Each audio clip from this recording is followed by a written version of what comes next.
बसेरा जो ये जो जगह है, ये जो स्थान है, ये जो निवास स्थान है, वो वीआईपी पार्टी सनाप मल्लाह जो मुकेश साहनी है, उनके जो राष्ट्रीय उस पार्टी वीआईपी पार्टी के जो राष्ट्रीय उपाध्यक्ष हैं राजा राम बिंद जी के निवास स्थान पे हैं। देखेंगे कि वीआईपी पार्टी इस समय बिहार में जो है एनडीए के साथ में गठबंधन में सरकार जो है चला रही है, लेकिन 2022 के जो विधानसभा उत्तर प्रदेश का जो चुनाव है, उस चुनाव को लेकर के जो है ये उत्तर प्रदेश में भी बड़े दमखम के साथ जो है कदम रखने जा रही है। और हमारे बीच में हैं राष्ट्रीय उपाध्यक्ष वीआईपी पार्टी के राजा राम बिंद जी हैं कि क्या रणनीति होगी 2022 के चुनाव को लेकर के उत्तर प्रदेश में।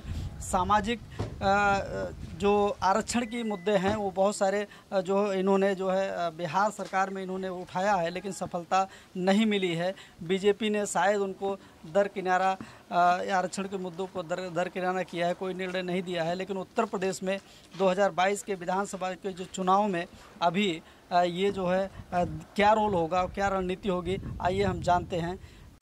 आप देख रहे हैं मैं वीआईपी पार्टी के राष्ट्रीय उपाध्यक्ष राजा राम बिंद जी के निवास स्थान पे हूँ और यहाँ पर कुछ चर्चा होगी राजनीति को लेकर के, पार्टी को लेकर के, कि आने वाला जो उत्तर प्रदेश का 2022 का जो चुनाव उत्तर प्रदेश में होने वाला है विधानसभा का, इसको लेकर के बहुत सारी सरगर्मियां अभी से उत्तर प्रदेश में शुरू हो चुकी है।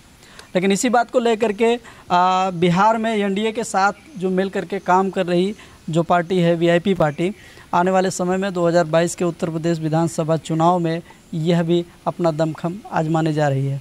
इसी रणनीति को लेकर के, इसी रणनीतिक चर्चा को लेकर के हमारे बीच में राष्ट्रीय उपाध्यक्ष राजा राम बिंद जी हैं।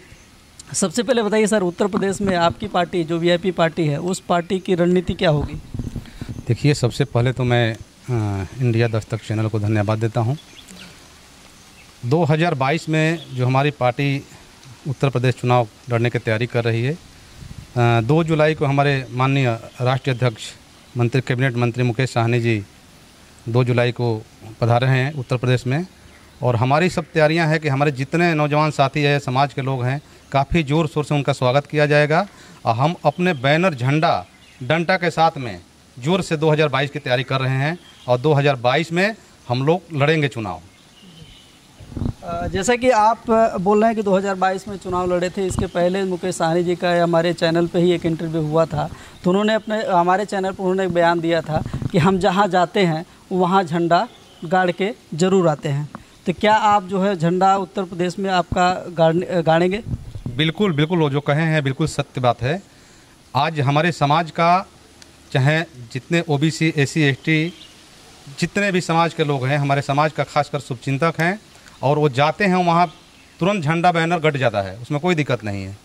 मतलब तुरंत उनके पीछे काफिला लग जाता है, इसलिए कि हमारे समाज का आज वो मसीहा हैं। और इसके लिए पूरे समाज मांग कर रहा है कि उत्तर प्रदेश में आप आइए, रिक्वेस्ट किए तो आ रहे हैं और हम दमखम से 2022 की तैयारी चालू कर दिए हैं। जिस तरीके से सर जो है लोजपा में अगर देखा जाए तो लोजपा में पार्टी के अंदर बहुत बड़ी फूट चल रही है, क्या लगता है कि ये जो फूट है बिहार की राजनीति और लोजपा में कुछ परिवर्तन आ सकता है? देखिए, लोजपा ऐसे आपस में पारिवारिक उलझन में फंसी हुई है, इससे लोजपा का काफ़ी नुकसान हो सकता है। आज देखिए, जैसे कि रामविलास पासवान जी आज हम लोग के बीच नहीं रहे। रामविलास पासवान जी जब लोजपा के हैंडलिंग करते थे, चाहे अपने हाथ से चलाते थे उनको, उस पार्टी को, तो हमेशा केंद्र के मंत्री उनके यहाँ आना जाना, मिलना जुलना चालू रखते थे। आज चिराग पासवान जी है, हमको तो नहीं लगता है कि केंद्र से चाहे बीजेपी कोई बढ़िया नेता उनसे मिलना जुलना चालू रखा है। क्या रीज़न हो सकता है कि क्योंकि ऑलरेडी जब तक चिराग पासवान जी थे तब तक केंद्र में जो बीजेपी की सरकार है और लोजपा भी उनके साथ में थी, आज भी जो है केंद्र में लोजपा उनके साथ में ही है। लेकिन चिराग पासवान मतलब रामविलास पासवान जी के गुजर जाने के बाद जो है चिराग पासवान जी के साथ में कोई बीजेपी का जो नेता है वो नज़र नहीं आ रहा है। क्या इसका रीज़न हो सकता है? रीज़न इसमें क्या है? रीज़न तो ऐसा है कि देखिए, अभी आपस में ही नहीं कहते हैं कि घर पुटे जवार लूटे, ऐसा कहावत है। तो अभी आज अपने परिवार में ही वो लोजपा वाले उलझे हुए हैं, चाचा भतीजा आपस में उलझे हुए हैं। और रह गए सवाल कि रामविलास पासवान जी की बात कुछ अलग थी और चिराग पासवान की बात कुछ अलग है। उनमें बहुत फ़र्क है। चिराग पासवान काफ़ी ट्राई करते हैं, फिर भी विधानसभा में एक भी सीट नहीं आया। फिर आगे देखते हैं क्या होता है। जैसा कि बिहार में अगर देखा जाए तो बिहार में जो है बीजेपी की सरकार है और मुकेश साहनी भी जो है ऑलरेडी उसके घटक दल हैं। लेकिन रही बात है कि जो मुकेश साहनी की मांग थी कि ये जो 17 जातियां हैं उनको आरक्षण को लेकर के बिहार सरकार में जो है आरक्षण की मांग किए थे, लेकिन भारतीय जनता पार्टी की जो गठबंधन की सरकार है उन्होंने उनकी मांग को शायद अभी तक हल नहीं किया है। तो क्या उत्तर प्रदेश में भी यही स्टैंड रहेगा आप लोगों का? देखिए, सबसे पहले मैं बताना चाहता हूँ कि बिहार में मजबूत नहीं मजबूर सरकार है, ठीक है। और हम लोग आरक्षण के मुद्दे पर ही ये पार्टी ही बनी है, आरक्षण के मुद्दे पर काम करने के लिए। जैसे कि मान लीजिए कि बिहार में हमारा आज सीट 4 है, मंत्री जी हैं और जितना मांझी सर हैं, उनके जो विधायक हैं, आज ये लोग हटे तो तुरंत सरकार गिर सकती है। और आज हम अपने समाज के आरक्षण के मुद्दे पर लगे हुए हैं, बात कर रहे हैं, काम कर रहे हैं, लेकिन कोई कुछ सुन नहीं रहा है। तो हम अपनी पार्टी को अच्छी तरह से मजबूती देंगे। 4 विधायक वहाँ, इस बार हम 40 विधायक करेंगे। और केंद्र के सरकार में भी हमारा अहम भूमिका रहेगा जब हम लोकसभा का चुनाव होगा। और उस टाइम जब इनको मजबूरी होगा, हमारे साथ होंगे, तो आरक्षण देना इनके सामने खुद मजबूरी खड़ी हो जाएगी। जैसा कि आप उत्तर प्रदेश अभी जा रहे हैं, उत्तर प्रदेश में मुकेश साहनी कहने के हिसाब से कि आप झंडा गाड़ेंगे उत्तर प्रदेश में, लेकिन उत्तर प्रदेश में कहीं ना कहीं निषाद समाज या जितने भी जो निर्बल हैं, शोषित हैं, उनके दल की पार्टी उन्होंने निषाद पार्टी बनाया है, डॉक्टर संजय निषाद ने। और अभी चैनलों में चल रहा है कि डॉक्टर संजय निषाद जो है सीएम पद की दावेदारी भी कर रहे हैं कि हमको सीएम का चेहरा बनाया जाए। तो उसी बीच में आप जो है मुकेश साहनी जी जो हैं वो उत्तर प्रदेश में प्रवेश कर रहे हैं। तो क्या दोनों पार्टियों को लेकर के, अगर आप सामाजिक मुद्दों को लेकर के चल रहे हैं, तो समाज में कुछ सामाजिक वोट का बंटवारा तो नहीं हो सकता है? नहीं, देखिए, ऐसा नहीं है। उसमें क्या है कि वो अपने हिसाब से काम कर रहे हैं और हम लोग अपने हिसाब से काम कर रहे हैं।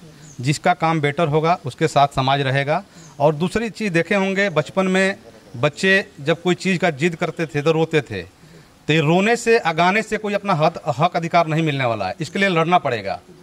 बच्चा जब रोता था तो उसके माँ बाप क्या करते थे, जिस चीज़ का जिद करते थे वो ला कर उसको दे देते थे, चुप हो जाता था, तो उससे पूरे परिवार का कुछ नहीं होता था। लेकिन हम चलते हैं तो पूरे समाज के लेकर चलते हैं।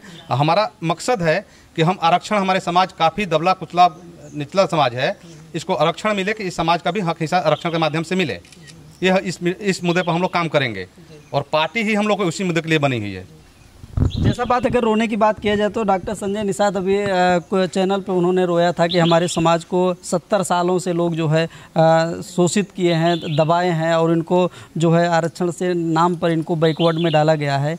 तो आपने जो सही कहा कि रोने से कुछ नहीं होता है, तो उसके लिए लड़ाई जो लड़ेंगे तो वीआईपी पार्टी का क्या मतलब रहेगा, किस तरह से लड़ेगी इस आरक्षण के मुद्दे को लेकर? देखिए, हम लोग तो सबसे पहले अपने समाज को मजबूत करेंगे।